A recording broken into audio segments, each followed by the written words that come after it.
ISKCON নেতা চিন্ময় কৃষ্ণ দাসের গ্রেফতারকে কেন্দ্র করে চলমান সাংঘর্ষিক পরিস্থিতি আরও খারাপ হওয়ার আশঙ্কা করা হচ্ছে।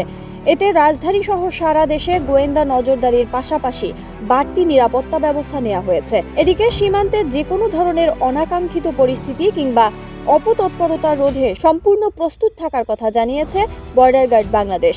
এই পরিস্থিতিতে যুক্তরাজ্যেও বাংলাদেশে সন্ত্রাসী হামলার আশঙ্কা করে এদেশে তাদের নাগরিকদের সতর্ক থাকতে বলেছে। গোয়েন্দা সূত্রে এ খবর জানা গেছে। আইন শৃঙ্খলা রক্ষা বাহিনীর সূত্রগুলো বলেছে, ক্রমেই সামাজিক অস্থিরতা বাড়ছে। পরিস্থিতির আরও অবনতি ঘটাতে সন্ত্রাসী হামলা চালিয়ে হত্যার মতো ঘটনাও ঘটতে পারে। চোরাগোপ্তা হামলার আশঙ্কাও রয়েছে। ব্যবহৃত হতে পারে থানা থেকে লুট হওয়া অস্ত্রসহ সন্ত্রাসীদের কাছে থাকা অবৈধ অস্ত্র। সেই সঙ্গে বোমা হামলার আশঙ্কাও রয়েছে। এ অবস্থায় সার্বিক পরিস্থিতি নিয়ন্ত্রণের পাশাপাশি আইন শৃঙ্খলা পরিস্থিতি স্বাভাবিক রাখতে দেশে বিশেষ নিরাপত্তা ব্যবস্থা জোরদার করা হয়েছে।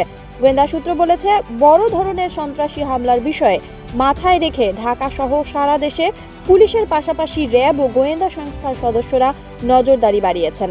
মঙ্গলবার দুপুরে এক খুদে বার্তায় বিজিবি সদর দপ্তর সূত্র জানায়, সীমান্তে যে কোনো ধরনের অনাকাঙ্ক্ষিত পরিস্থিতি কিংবা অপতৎপরতা রোধে সম্পূর্ণ প্রস্তুত রয়েছে বর্ডার গার্ড বাংলাদেশ। এতে বলা হয়, ভারতের ত্রিপুরার আগরতলা থেকে আখাউড়ামুখী লং মার্চ কর্মসূচি ঘিরে সীমান্তে উত্তেজনা থাকায় আখাউড়া সীমান্তে অতিরিক্ত বিজিবি সদস্য মোতায়েন করা হয়েছে।